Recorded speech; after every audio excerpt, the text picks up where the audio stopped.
सुंदरपुर गांव में माया जी का एक बहुत बड़ा और आलीशान मकान था। उनके दोनों बेटे आकाश और विकास शहर में अच्छी नौकरियां करते थे और घर में पैसों की कोई कमी नहीं थी। लेकिन इस आलीशान घर की एक अजीब दास्तान थी। घर की कमान माया जी के हाथ में थी, जो कंजूसी के मामले में पूरे जिले में मशहूर थी। एक सुबह की बात थी। बड़ी बहू आरती रसोई में सुबह का नाश्ता बना रही थी। उसने अभी चूल्हे पर कढ़ाई चढ़ाई ही थी कि तभी साड़ियों की सरसराहट हुई और हाथ में एक छोटा सा तराजू और चाबियों का गुच्छा लटकाए माया जी ने रसोई में कदम रखा।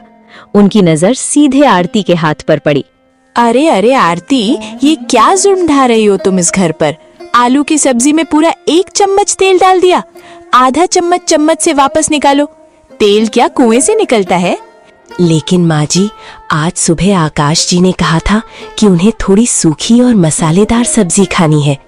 कम तेल में सब्जी जल जाएगी। जल जाएगी तो पानी का छींटा मार देना।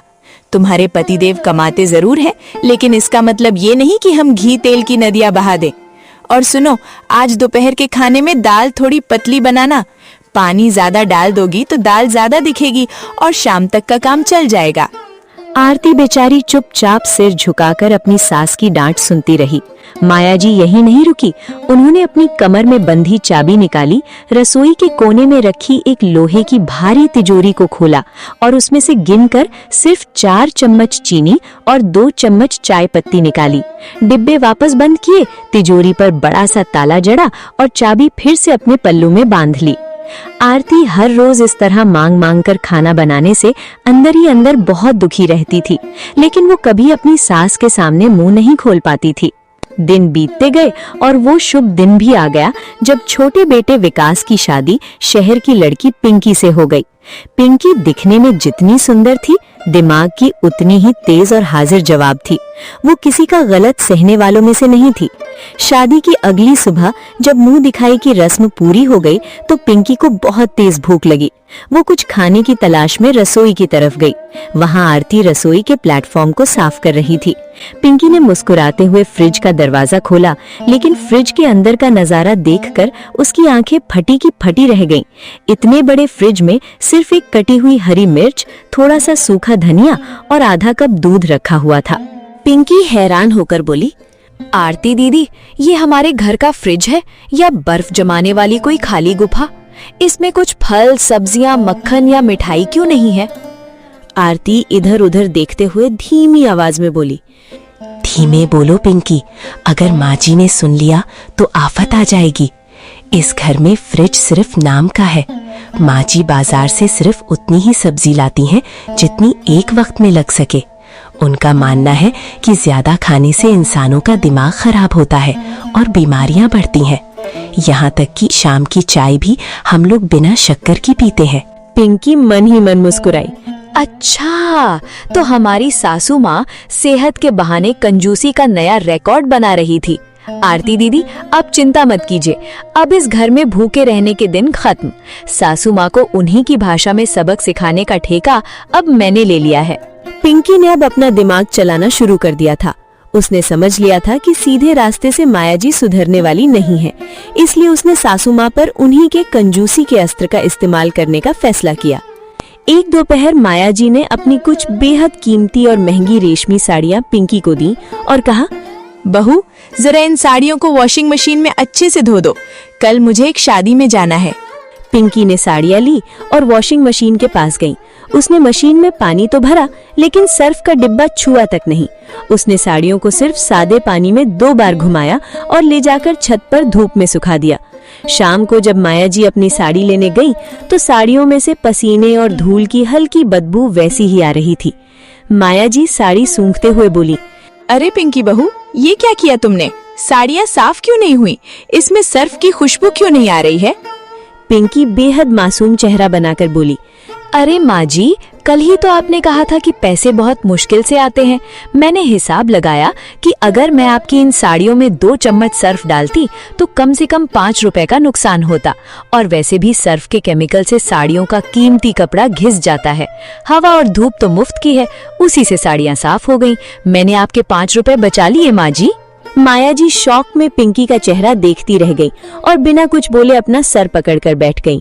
पिंकी का पहला वार खाली नहीं गया था, लेकिन माया जी अभी भी अपनी आदत से मजबूर थीं।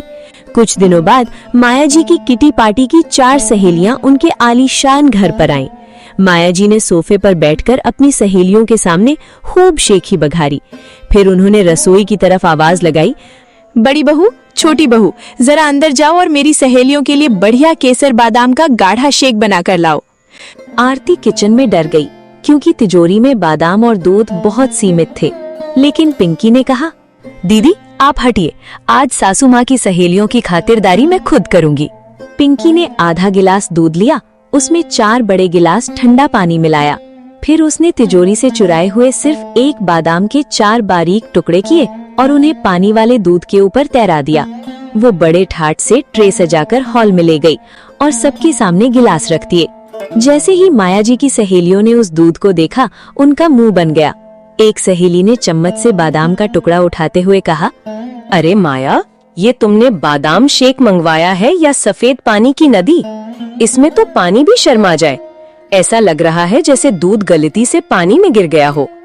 अरे आंटी जी, आप हमारी माँ के त्याग को नहीं समझ सकती। माँ जी हमेशा कहती हैं कि बाहर के लोगों को ज्यादा गाढ़ा दूध या अच्छा खाना खिलाने से घर की बरकत चली जाती है और नजर लग जाती है। और डॉक्टर भी तो कहते हैं कि गर्मियों में जितना पानी पियो, पेट उतना साफ रहता है। माँ जी आपकी सेहत का कितना ख्याल रखती हैं। ये सुनते ही माया जी की सहेलियां गुस्से से खड़ी हो गईं। उन्होंने कहा, माया, अगर हमें पानी ही पिलाना था तो साफ पानी पिला देती। इस दूध का अपमान क्यों किया? वे सब बिना कुछ खाए पिए वहां से पैर पटकती हुई चली गईं। माया जी शर्म के मारे धरती में धंसने लगी और गुस्से से पिंकी को घूरने लगी। अब पिंकी अपनी आखिरी और सबसे बड़ी चाल चलने के लिए तैयार थी। उसने देखा था कि आरती दीदी के मायके वाले जब आए थे, तब भी माँ जी ने उन्हें ढंग से खाना नहीं खाने दिया था। इसका बदला लेना जरूरी था। एक रात जब माया जी गहरी और खर्राटेदार नींद सो रही थी, पिंकी दबे पांव उनके कमरे में गई। उसने बड़ी चालाकी से उनके पल्लू में बंधी तिजोरी की चाबी निकाली और उसकी जगह एक नकली चाबी बांध दी। अगले दिन सुबह जब माया जी की आंख खुली तो बाहर गली में बहुत शोर शराबा हो रहा था। लाउडस्पीकर पर भजन बज रहे थे। माया जी हैरान होकर उठकर बाहर आई तो सामने का नजारा देखकर उनके पैरों तले जमीन खिसक गई। घर के बाहर तंबू लगा था और गांव के सभी गरीब, जरूरतमंद और पड़ोसी लाइन लगाकर खड़े थे। पिंकी और आरती उस लोहे की तिजोरी को पूरा खोलकर बैठी थीं। वे उसमें से सालों पुराना राशन, बासमती चावल के बोरे, शुद्ध देसी घी के डिब्बे, नए ब्रांडेड कपड़े और माया जी द्वारा छुपाकर रखे गए नए कंबल सबको हाथों हाथ बांट रही थीं। माया जी चीखते हुए दौड़ी, रुको दुष्ट बहुओं, ये क्या गजब कर रही हो? मेरा घर क्यों नीलाम कर रही हो तुम लोग? मेरी जिंदगी भर की पाई पाई से जोड़ी हुई जमा पूंजी लुटा दी तुमने। पिंकी माइक हाथ में लेकर बोली, अरे माँ जी, गुस्सा मत होइए। आप ही तो हमेशा कहती थी कि सामान को बचाकर अलमारी में बंद रखो, वो बुरे वक्त में काम आएगा। कल रात मेरे सपने में एक बहुत बड़े पहुंचे हुए महात्मा जी आए थे। उन्होंने मुझसे कहा कि माया जी ने जो इतना अनाज और कपड़ा तिजोरी में बंद करके सड़ने के लिए रखा है, उसकी वजह से इनके दोनों बेटों पर भारी कर्ज आने वाला है और दोनों की नौकरियां छूट जाएंगी। अब आप ही बताइए माँ जी, आपके इस राशन और घी से ज्यादा कीमती तो हमारे पतियों की जिंदगी है ना। इसलिए मैंने सुबह ही इस महादान का आयोजन कर दिया।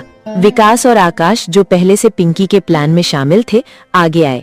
हाँ माँ, पिंकी बिल्कुल ठीक कह रही है। हम दोनों वैसे भी आपकी इस रोज रोज की नाप तोल और कंजूसी से तंग आकर शहर में एक अलग मकान ढूंढ रहे थे। जिस घर में बहुएं रोती रहें, बच्चे भूखे सोएं और मेहमानों का अपमान हो, वहां रहने से अच्छा है कि हम चले जाएं। इस तिजोरी के पैसे का हम क्या करेंगे जब घर में खुशियां ही नहीं होंगी। अपने दोनों बेटों की आंखों में आंसू और घर छोड़ने की बात सुनकर माया जी का घमंड और उनकी कंजूसी का भूत एक पल में गायब हो गया। उन्हें समझ आ गया कि जो पैसा वो बचा रही थी, वो असल में उनके परिवार को उनसे दूर कर रहा था। उन्हें अपनी गलती का एहसास हो गया कि कंजूसी और समझदारी में बहुत बड़ा अंतर होता है। पैसा इंसान की सहूलियत और अपनों के चेहरे पर मुस्कान लाने के लिए होता है, तिजोरी में बंद करके रखने के लिए नहीं। माया जी की आंखों से आंसू बहने लगे। उन्होंने आगे बढ़कर पिंकी और आरती दोनों बहुओं को गले से लगा लिया। उन्होंने अपने पल्लू से असली चाबी निकाली और बड़ी बहू आरती के हाथ में सौंपते हुए कहा, मुझे माफ कर दो बहुओं, मैं पैसे के मोह में इतनी अंधी हो गई थी कि अपनों का प्यार ही भूल गई। आरती बहू, आज से इस घर की चाबी तुम्हारी है। आज दोपहर को पूरे गांव के लिए हलवा पूरी का भोज रखा जाएगा और कोई भी इस घर से भूखा नहीं जाएगा। उस दिन के बाद से माया जी के उस आलीशान घर का माहौल पूरी तरह बदल गया। अब घर में किसी चीज पर ताला नहीं लगता था। शाम पूरा परिवार डाइनिंग टेबल पर बैठता। आरती और पिंकी हंसते मुस्कुराते हुए गरम गरम पनीर की सब्जी, कचौड़ियाँ और केसरिया हलवा परोसती थीं और माया जी खुद प्यार से पिंकी और आरती की प्लेट में एक एक रसगुल्ला और रख देती थी। तो दोस्तों, इस कहानी से हमें ये सीख मिलती है कि धन का असली मूल्य उसे तिजोरी में बंद करने में नहीं, बल्कि अपनों के साथ खुशियां बांटने और उनका पेट भरने में है।